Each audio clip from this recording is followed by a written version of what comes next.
Friends with benefits म्हणजे अशी गोष्ट की फ्रेंड म्हणून राहायचं पण रिलेशनशिप सारखं वागायचं किंवा नवरा बायको सारखं वागायचं. म्हणजे थोडक्यात काय की फ्रेंड म्हणून आहोत, फ्रेंड म्हणूनच राहायचं. मग सगळं फ्रेंड रिलेशनशिपमध्ये चालतं ते सगळं. मग फिजिकल होणं, फिरणं, किस करणं, सेक्स करणं, सगळ्या गोष्टी करायच्या पण कुठलीही रिस्पॉन्सिबिलिटी घ्यायची नाही, कुठलीही कमिटमेंट द्यायची नाही.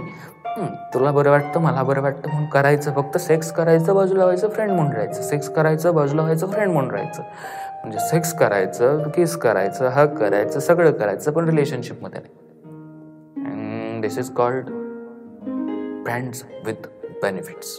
ओके, आता हे योग्य की अयोग्य हे आता ज्याच्या त्याच्या विचारांवरती अवलंबून आहे. माझं विचाराल तर मी याच्यावरती एक्सप्लेन करेन की या गोष्टी म्हणजे मॅच्युअर नसतात लोक अशांबाबतीत, किंवा जे बच्चे लोक आहेत अशांमध्ये बघायला मिळतं म्हणायला हरकत नाही. म्हणजे जे स्कूल कॉलेजमध्ये वगैरे आहेत अशी लोक करत बसतात हे. आणि 25च्या वरच्या वयाचा लोकांचा विचार केला तर थोडीशी कुठेतरी अक्कल आलेली असते आणि मग त्यामध्ये कळतं की नाही बाबा, मग हात जोडतात की हे एवढं नको, असं काही करायला नको. का नको? कारण ह्याच्यामध्ये काय होतं की कुठेतरी अटॅचमेंट वाढत जाते आणि नंतर याचा पुढे जाऊन त्रास होऊ शकतो. ओके, म्हणजे थोडक्यात काय की म्हणजे आपण फिजिकल गोष्टींनी ठीक आहे, दोघंही या दृष्टीने विचार करत असतीलच नाही. कुणी इमोशनली स्ट्रॉंग नसेल, कुणी इमोशनली वीक असेल तर तो अडकत जाऊ शकतो पुढे जाऊन. मग एक व्यक्ती विचार काय करतो की ठीक आहे, आता या व्यक्तीला ही नीड आहे ना, आपण पुरवत जाऊ, सेक्स करत जाऊ. कधीतरी ही व्यक्ती माझ्या प्रेमात पडेल, कधीतरी मला हो म्हणेल. पण असं काही नसतं. का ती समोरची व्यक्ती तुमच्या प्रेमात पडेल? तिला तर सगळं फुकट मिळतंय, निवांत मिळतंय, मस्त वाटतंय, छान वाटतंय, एन्जॉय करताय, तुम्ही ओयोवर जाताय, लॉजवर जाताय, हॉटेलवर जाताय,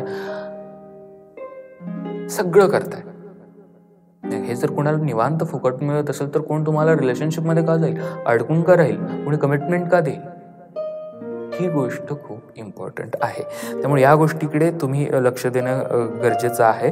आणि कसं असतं की या मी जे बच्चे लोक म्हटलं ना, त्यामध्ये कमी वयात काय झालेलं असतं, कधी प्रेमात कुणाला तरी धोका मिळालेला असतो आणि मग वाटतं हे प्यार व्यार कुछ नहीं होता, सब धोकेगिरी होती है, सो बेटर आपण कुणाकडून हार्ट होण्यापेक्षा फ्रेंड्स विथ बेनिफिट्स राहू. सेक्स करावं असं वाटतं ते एजच असतं, करायचं बाजूला व्हायचं, करायचं बाजूला व्हायचं. पण हे पूर्णतः चुकीचं आहे. ओके, आणि कसं असतं माहिती आहे का की पुढे जाऊन तो प्रेमात पडेल वगैरे असं तुम्ही कुणीतरी सिरियस झालात, काय झालं आणि तसं त्रास झाला किंवा असं झालं, तुम्ही फ्रेंड्स विथ बेनिफिट्स राहिलाय, त्यातलं एकाचं कोणाचं तरी लग्न ठरलं, एंगेजमेंट झाली, कुणीतरी दुसऱ्यासोबत सिरियस रिलेशनशिपमध्ये गेलं तर तुम्हाला किती त्रास होईल? ह्या गोष्टी लक्षात येत आहेत का? किंवा किंवा किंवा किंवा तुम्ही स्वतःच हे सगळं केलं आहे, फ्रेंड्स विथ बेनिफिट्समधून सगळं केलं आहे आणि पुढे जाऊन तुम्ही सिरियस रिलेशनशिपमध्ये जाणार आहात किंवा लग्न करणार आहात, त्यावेळी एखाद्या पार्टनरची इच्छा असेल की माझा पार्टनर व्हर्जिन असावा, तर त्याची काय चूक आहे त्याच्यामध्ये? तुमची एन्जॉयमेंट झाली त्यावेळी. तर या ओव्हरऑल 3-4 बाजू ज्या मी मांडल्या त्या बाजूनी विचार करा आणि दूर राहिलेलंच बरं या गोष्टींना. ओके, कसा वाटला व्हिडिओ? तुम्हाला फ्रेंड्स विथ बेनिफिट्सबद्दल तुमची काय मत आहेत मला खाली कमेंट्समध्ये सांगायला विसरू नका. आणि अशाच प्रकारचे नवनवीन व्हिडिओज बघण्यासाठी चॅनलला परत एकदा सांगतो की सबस्क्राईब करा. तुम्हाला असे काही प्रॉब्लेम्स येत असतील, रिलेशनशिपबद्दल असेल, करिअरबद्दल असेल, फॅमिलीज इश्यूज काही असतील तर तुम्ही ते माझ्याशी शेअर करू शकता. त्याच्यावरती तुम्हाला आन्सर मिळेल, सोल्युशन देण्याचा प्रयत्न करेन मी. माझा खाली व्हॉट्सअप नंबर फ्लॅश होतो, तिकडे मला व्हॉट्सअप करा, तिकडे माझी टीम तुमच्याशी बोलेल. लक्षात ठेवा ही पेड कॉलिंग सिस्टम आहे, त्याच्यामुळे थोडेसे पैसे याच्यासाठी पेड करावे लागतात. खाली नंबर फ्लॅश होतोय 8010093939 या नंबरवरती व्हॉट्सअप करा. तिकडे माझी टीम तुम्हाला रिव्हर्ट करेल पैसे कुठे भरायचे, कसे भरायचे, किती भरायचे आणि माझ्याशी कधी बोलता येईल ते.